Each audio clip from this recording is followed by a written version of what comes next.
Emily, right? Thank you. Welcome to Old Man Sports Talk. I'm your host, Old Man Nate, and it's game day in Norman, Oklahoma. First playoff game ever in the state of Oklahoma, but they just changed the playoffs a couple weeks last year. Matter of fact, was the first one where teams were able to host the playoff games on campus. I gotta tell you, this the whole city is fired up for this. This is well, let's beam back up a little bit. Oklahoma has been very blessed in the last 6 months. They, you know, in June, the Oklahoma City Thunder won the NBA championship. And then now here we are with the Sooners. And by the way, Norman is a suburb of Oklahoma City. So it's pretty much within 20 miles of each other. Maybe a little farther than that. But yeah, it's really close to each other. So this area has been very blessed the last 6 months getting an NBA championship. And now we got college football playoff with the Oklahoma Sooners. This time last year, the Oklahoma Sooner fan base was ready to get rid of Brent Venables. And here we are a year later hosting a playoff game. You can only imagine the excitement that's going on in the area. Just a few years ago, we lost Lincoln Riley, and a lot of fans were wanting, we was happy when we got Brent Venables, but when the offense was not meeting the expectations, they was ready to get rid of him. And our offense right now this year has not met the expectations that we were used to, but to me, they are good enough for us to win an NBA championship. There's Brent right there. The team just went in the stadium interviewing Brent right now.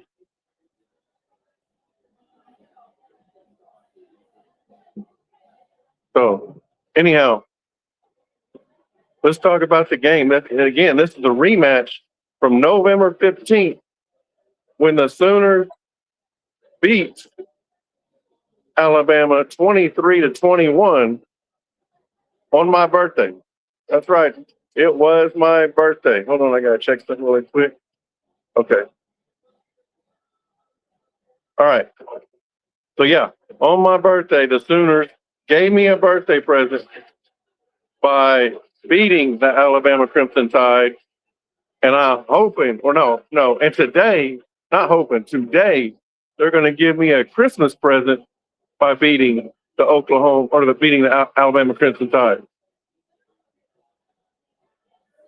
So I know that the Sooners are, man, really fired up. The whole fan base is really fired up. Uh-oh. They're swarming me over here. I did. I got it today. Yeah. I got it today. Wait, you don't have both of them? What? The Thunder towel and the Sooner towel.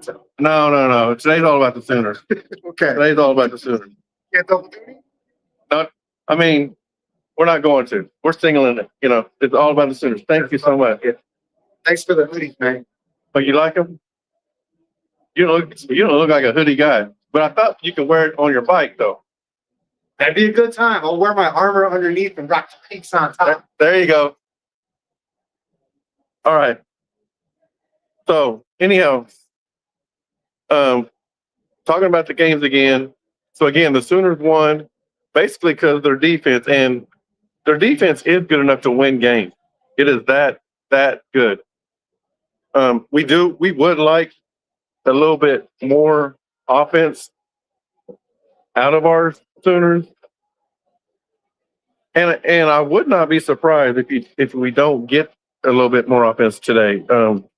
we'll find out for sure, but obviously, but they're saying that Mateer all week did not practice with anything on his thumb. He'd been playing his game, and in practice, he had been wearing something on his thumb, either a brace, like he wore, I think one time he wore a brace, and then the rest of it just some sort of tape, which I don't know what that does. But yeah, it looks like what I'm hearing is he may not have anything on his thumb now.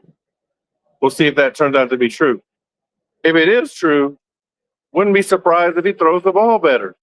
You know, um, when you're used to not throwing the ball with something on your hand, and then all of a sudden something's on it, it messes with you mentally a little bit. And I think that's what's caused, the 3 interceptions against Texas, the 3 interceptions against LSU. Without it on there, he should be more confident, wouldn't even realize, and just zing the ball out there.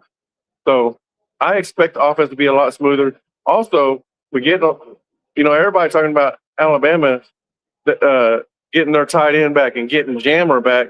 Both of those guys played against OU the first time.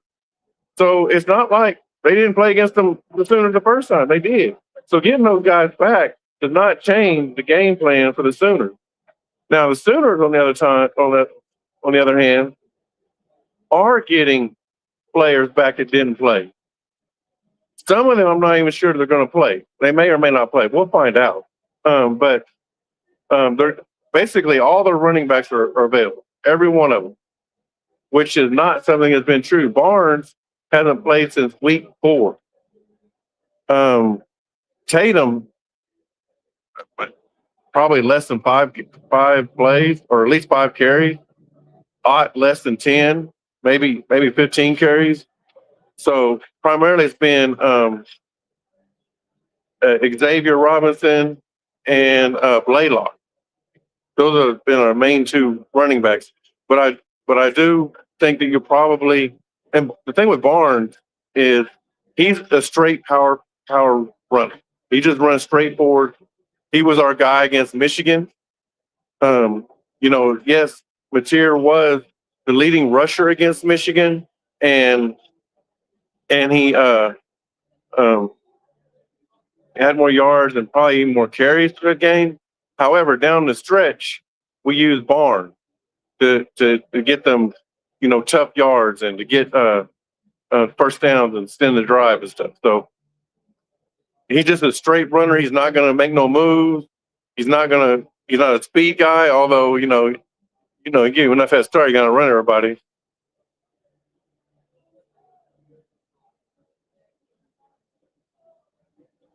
There we go. This guy again.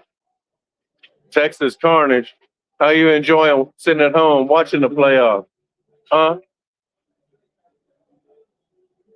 You said the only good team we beat this year was Alabama. Well, we did beat them, and we're playing them again in the playoffs. So enjoy the game, Texas Carnage. So anyhow, I do expect the running game to be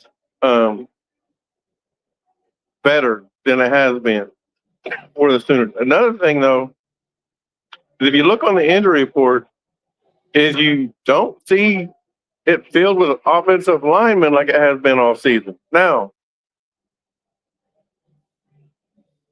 here's the with them not being on the injury report, the question is going to be the offensive lineman I'm talking about. The question is going to be, are they going to play? Do you put people who've been on the bench or been hurt all year, but was probably a starter before they got hurt? Do you play them now? Or do you go with what you've been using, who's been pretty good? I don't know what the plan is. Nobody has talked about that. When they talked about the injury report, they talked about, the fact that R. Mason Thomas is back. And, I think there was somebody else, I think there was somebody else that was excited to see it wasn't on there. But nobody is talking about our offensive line. Nobody's even asked about the offensive line not being on there. And so I'm curious. I'm curious to find out who plays on the offensive line for the Sooners tonight. So we are an hour and a half from kickoff. I'm only going to talk. I got a bunch of people coming, so only going to talk until they start coming. Don't know when that'll be, but we'll see.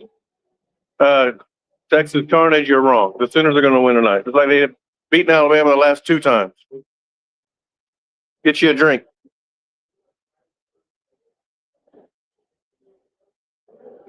Uh-oh. I got some friends who are already here. Want to come over now. Damn, got you some cowboy boots. What up, people? What's up? Hey, it's gonna be a good game tonight, peeps. All right? Alabama will win tonight. Ain't nobody crying.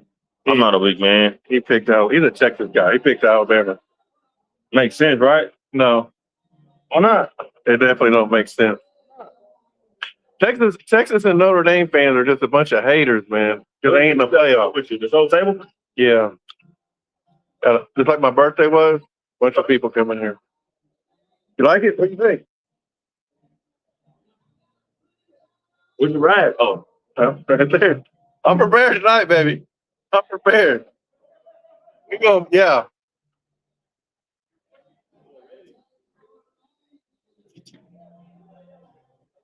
You like it? You like it? Good. You like it? Yeah. Very quiet. I like it. I win that very important. So over under 7.5. Hey, I like that, Schoolie. That's a good one. I like that. Over under 7.5. Yeah. So I do think it's going to be it's going to be. I think they'll score less points. See, last time they scored 44. I think they scored less points tonight than they did that game. All right. So a couple more points. So Brent Venables is 5-0 against teams that he has played a second time in the same season. Okay. And that's when he was at Oklahoma before. He hasn't done it at Oklahoma this time, I don't believe, anyways. I'm pretty sure he hasn't played somebody a second time in the same season. But when he was at Oklahoma before, and also when he was at Clemson as a defensive coordinator, both times, he's 5-0. And all 5 of those teams, he held that same team he played in the first time of the season to less points than they scored the first time. Okay, Texas Carter, come on now. Come on. Yeah, so 5-0 against when he played the same team for the second time in the season. And here's another fact a lot of people are talking about. Alabama's never lost to the same team twice in the same season. And they played Georgia several times, twice in the same season, whether it be in the SEC championship and then again in the national championship, or in the regular season and then played them again in the SEC championship, like this year. But so they have never lost to a team for the second time, or twice in the same season. So this could be the first for that. Well, I say that technically they have, but it was 1800, like 1883 when that happened. So yeah.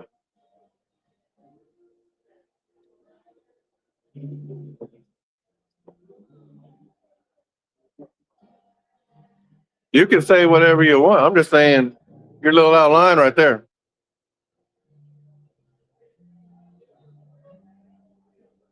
Yep. So anyhow, so what's going to be the difference in the games tonight? I think that you're going to see a lot of the same thing you've seen in the first time. Brent Venables is going to confuse the heck out of Ty Simpson, force him to make bad decisions, turn the ball over, put the Sooners in great field position, and as long as the Sooners take care of the ball, they're going to win the ball game. They can kick field goals all night. They'll win the ball game because Alabama and Ty Simpson is not gonna. They are not gonna be able to diagnose the Sooner defense, and that's some things. I watched some videos this week that broke down some plays in the last Alabama Oklahoma play or game, and it's like there's no way to figure out what's going on with Brent Venables. They line up one way and they do the complete opposite. And you think you're throwing to a wide open area and you're not. Now, that doesn't happen every play, obviously, but he does it enough in ball game to make it different, to create the turnovers, to confuse the quarterback. And even when you think that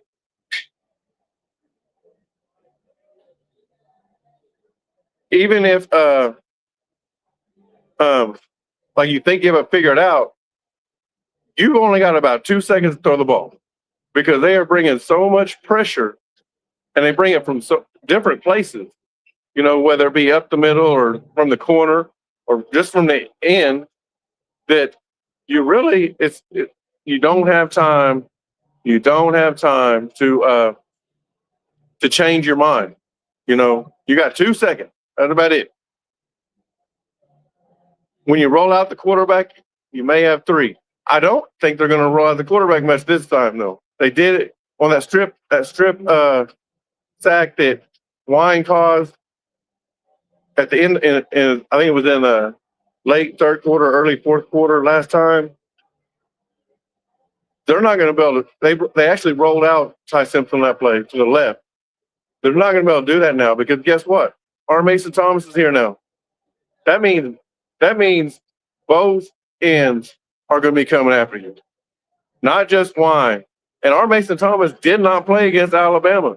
So we talk about players, you know, coming back that played against Oklahoma for Alabama. We got we got players that for Oklahoma they didn't play at all. I already missed the offensive line and some running backs, but also in defense, R. Mason Thomas did not play against Alabama. So yeah, R. Mason Thomas being back, he's gonna bring the pressure. And then you got Wine on the other side, he's gonna bring the pressure like he did it last time.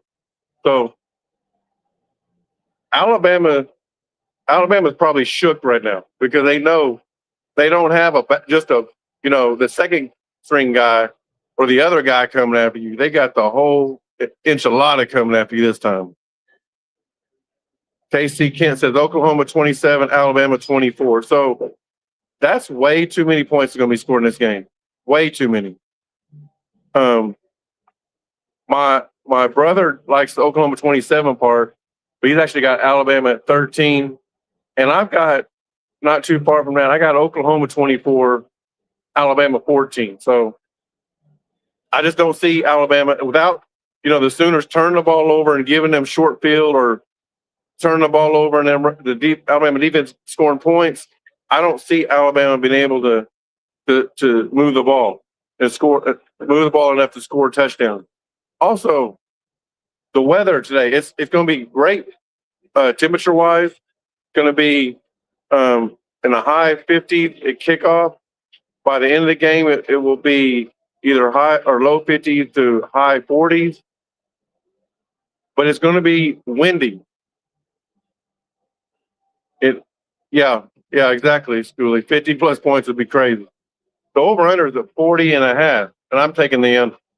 So, but yeah, it's going to be, they say it's going to be windy. I don't know how much the wind will be, how effective the wind will be inside the stadium. They have pretty much a enclosed stadium now. Now, obviously, you kick the ball high enough, it could affect it. I don't know if it'll affect field goals or not. Again, we'll see. That's another thing that'd be interesting to find out, which we'll find out closer to game time. My weather app said it was only going to be 10 to 20 mile an hour wind, but I know the flags are out over here are flying they're flying pretty hard. So it's probably my weather is probably wrong. Anyhow, let me know who you guys got. Oh, some of y'all have already let me know who you think, whether it be Oklahoma or Alabama. But again, I'm gonna go ahead and get off here. I'm gonna get something to eat before my friends get here. But my prediction is Oklahoma 24, Alabama 14. If you enjoyed the video, please like, subscribe, and follow me. That way, and ring the bell. That way, you get notified every time Old Man Nate drops a video or goes live. I probably will not be back on during the game. I'm probably will be back on after the game. And by the way, I'm also predicting that DeBoer leaves next week to go to Michigan. All right. We'll see though. All right. Thank you guys. We'll see you next time right here on Old Man Sports Talk.